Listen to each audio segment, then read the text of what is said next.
GS ocean academy में आप सबका फिर से स्वागत अभिनंदन है। हमारा जीएस का लगातार टेस्ट सीरीज चल रहा है। साथ में हम आपके लिए सुपर फास्ट जीएस भी लाए हैं जो सभी प्रतियोगी परीक्षाओं के लिए अति महत्वपूर्ण है, खासतौर से यूपी ट्रिपल एससी के लिए। आज का हमारा special topic science and environment के 50 प्रश्नों का है। तो चलिए सुपर फास्ट जीएस स्टार्ट करते हैं। तो आज का हमारा पहला प्रश्न है, वाष्पोत्सर्जन के लिए आवश्यक तत्व कौन सा है? पोटेशियम। दूसरा प्रश्न है, भारत के किस पक्षी अभयारण्य को पक्षियों का स्वर्ग कहते हैं? केवलादेव पक्षी अभयारण्य, राजस्थान। हमारा तीसरा प्रश्न है, वेटलैंड या आर्द्रभूमि दिवस किस तारीख को मनाया जाता है? 2 फरवरी। हमारा चौथा प्रश्न है, वन्य जीव संरक्षण अधिनियम कब पारित किया गया था? 1972। हमारा अगला प्रश्न है, पांचवा प्रश्न है, वन संरक्षण अधिनियम कब पारित किया गया था? 1980। हमारा छठा प्रश्न है, पर्यावरण संरक्षण अधिनियम कब पारित किया गया था? 1986। हमारा सातवां प्रश्न है, जैव विविधता अधिनियम कब पारित किया गया था? सन 2002।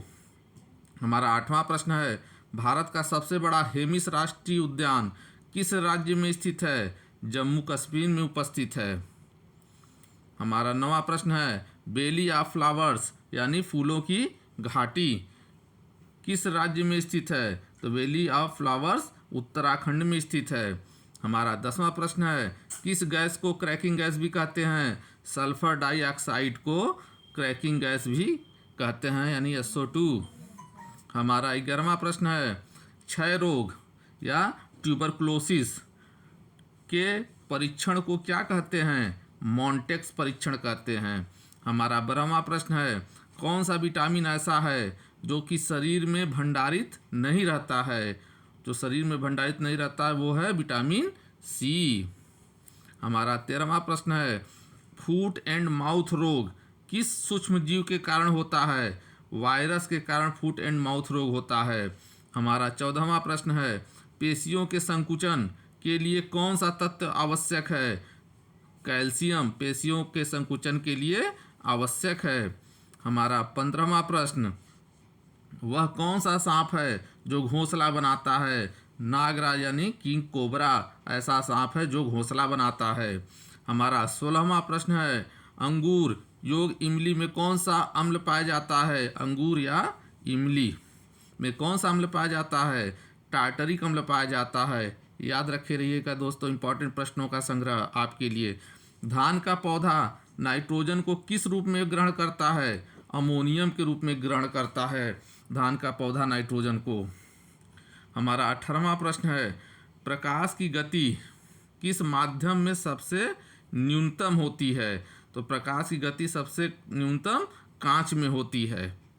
हमारा 19वां प्रश्न, मानव शरीर की सबसे छोटी कोशिका कौन सी है? अंडाणु जो है मानव शरीर की सबसे छोटी कोशिका है। हमारा 20वां प्रश्न, किस रंग के किरणों से प्रकाश संश्लेषण की दर सबसे अधिक होता है? लाल रंग के प्रकाश से प्रकाश संश्लेषण सबसे अधिक होता है। हमारा 21वां प्रश्न, एक जीन एक एंजाइम सिद्धांत किस वैज्ञानिक ने दिया था? बीडल एवं टाटम ने एक जीन एक एंजाइम सिद्धांत दिया था। हमारा 22वां प्रश्न, भारत के वह महान वैज्ञानिक कौन हैं जिन्होंने आनुवांशिक कोड का जन्मदाता जिन्हें कहा जाता है आनुवांशिक कोड का जन्मदाता? हरगोविंद खुराना हैं। हमारा 23वां प्रश्न, ध्वनि की तीव्रता किस यंत्र के द्वारा मापी जाती है? तो ध्वनि की तीव्रता ऑडियोमीटर से नापी जाती है। हमारा 24वां प्रश्न, फिलॉसफिक जूलॉजिक किस महान वैज्ञानिक की कृति है? तो फिलॉसफिक जूलॉजिक लैमार्क की कृति है। हमारा 25वां प्रश्न, इंपॉर्टेंट प्रश्न, कपास उद्योग में काम करने वाले लोगों को कौन सा रोग हो जाता है? तो श्वेत फुफ्फुस रोग हो जाता है कपास उद्योग में काम करने वालों को। हमारा 26वां प्रश्न, भू स्थिर उपग्रह का परिक्रमण काल कितने घंटे का होता है? 24 घंटे का होता है भू स्थिर उपग्रह का परिक्रमण काल। हमारा 27वां प्रश्न, मलेरिया रोग की प्रमुख दवा कौन है? तो क्विनैन और क्लोरोक्विन मलेरिया की प्रमुख दवा है। हमारा 28वां प्रश्न, अवतल दर्पण का प्रयोग कहाँ कहाँ होता है? तो याद रखे रहिएगा, अवतल दर्पण का प्रयोग सोलर कुकर में, सर्च लाइट में, सैटेलाइट में, आँख और नाक के डॉक्टर के द्वारा उपयोग में लाया जाता है। हमारा 29वां प्रश्न, उत्तल दर्पण का प्रयोग कहाँ कहाँ होता है? तो उत्तल दर्पण का प्रयोग गाड़ी के साइड मिरर में, सड़क पर लगे हुए परावर्तक लैंप में उत्तल दर्पण का प्रयोग होता है। हमारा 30वां प्रश्न, रक्त का पीएच वैल्यू कितना होता है? 7.4 होता है पीएच वैल्यू रक्त का। हमारा 31वां प्रश्न, किस ताप पर प्रकाश संश्लेषण की दर उच्च होती है? तो 30 से 35 डिग्री सेंटीग्रेड टेम्परेचर पे प्रकाश संश्लेषण की दर उच्च होती है। हमारा 32वां प्रश्न, रक्तदान के लिए कौन सा तत्व अति आवश्यक होता है? तो रक्तदान के लिए सोडियम अति आवश्यक होता है। हमारा 33वां प्रश्न, कौन सा एंजाइम वसा को लिपिड और ग्लिसरॉल में बदल देता है? तो लाइपेज एंजाइम जो है वसा को लिपिड और ग्लिसरॉल में बदल देता है। हमारा 34वां प्रश्न, कवक और ईस्ट की कोशिका भित्ति किस प्रोटीन की बनी होती है? तो काइटिन प्रोटीन की बनी होती है।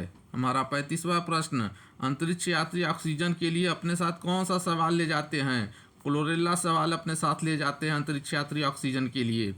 हमारा 36वां प्रश्न, यांत्रिक ऊर्जा को विद्युत ऊर्जा में परिवर्तित करने वाला यंत्र कौन सा है? डायनेमो है, जो यांत्रिक ऊर्जा को विद्युत ऊर्जा में बदल देता है।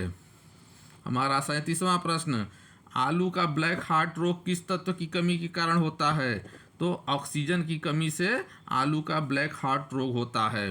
हमारा 38वां प्रश्न, सिल्वर एवं गोल्ड के निष्कर्षण में तथा फोटोग्राफी में एंटीक्लोर के रूप में प्रयुक्त होने वाला यौगिक कौन सा है? तो सोडियम थायोसल्फेट जो है सिल्वर एवं गोल्ड के निष्कर्षण में और फोटोग्राफी में उपयोग में लाया जाता है। हमारा 39वां प्रश्न, पके हुए आम में कौन सा विटामिन अत्यधिक मात्रा में पाया जाता है? तो पके हुए आम में विटामिन ए सबसे ज़्यादा मात्रा में पाया जाता है। हमारा 40वां प्रश्न, विज्ञान की वह शाखा जिसमें चींटियों का अध्ययन किया जाता है? तो मिर्मिकोलॉजी विज्ञान की वह शाखा है जिसमें चींटियों का अध्ययन किया जाता है। हमारा 41वां प्रश्न, प्रतिध्वनि के लिए न्यूनतम दूरी कितनी होनी चाहिए? तो प्रतिध्वनि के लिए न्यूनतम दूरी 17 मीटर होनी चाहिए। 42वां प्रश्न, गैसीय दाब मापने का वैज्ञानिक यंत्र कौन सा है? मैनोमीटर के द्वारा गैसीय दाब मापा जाता है।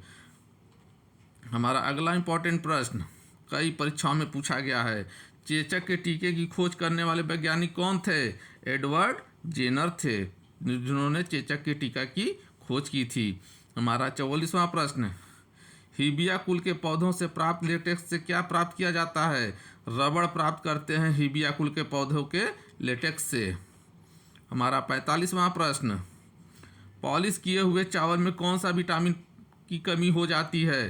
तो पॉलिश किए हुए चावल में विटामिन बी की कमी हो जाती है। हमारा 46वां प्रश्न, किस वायरस के कारण शिशुओं में अतिसार रोग हो जाता है? तो रोटा वायरस के कारण शिशुओं में अतिसार रोग हो जाता है। हमारा 47वां प्रश्न, इंस्टीट्यूट ऑफ एडवांस वायरोलॉजी संस्थान कहाँ स्थित है? तिरुवनंतपुरम केरल में स्थित है। हमारा 48वां प्रश्न, मक्खन, पनीर, चीनी इन तीनों में सबसे ज़्यादा ऊर्जा किससे प्राप्त होगा? तो मक्खन से जो है सबसे ज़्यादा ऊर्जा प्राप्त होगा।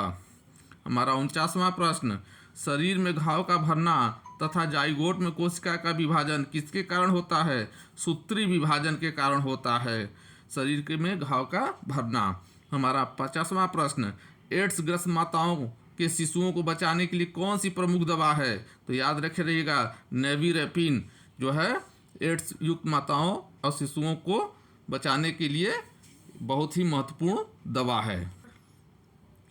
आप सबसे रिक्वेस्ट है कि हमारे चैनल जीएस ओशियन एकेडमी को ज़रूर सब्सक्राइब कर लें ताकि आने वाला अगला वीडियो आपको उपलब्ध हो सके, और बेल आइकन को भी प्रेस कर लें, और हो सके तो लाइक, अगर अच्छा लगता है तो लाइक भी कर लें। धन्यवाद।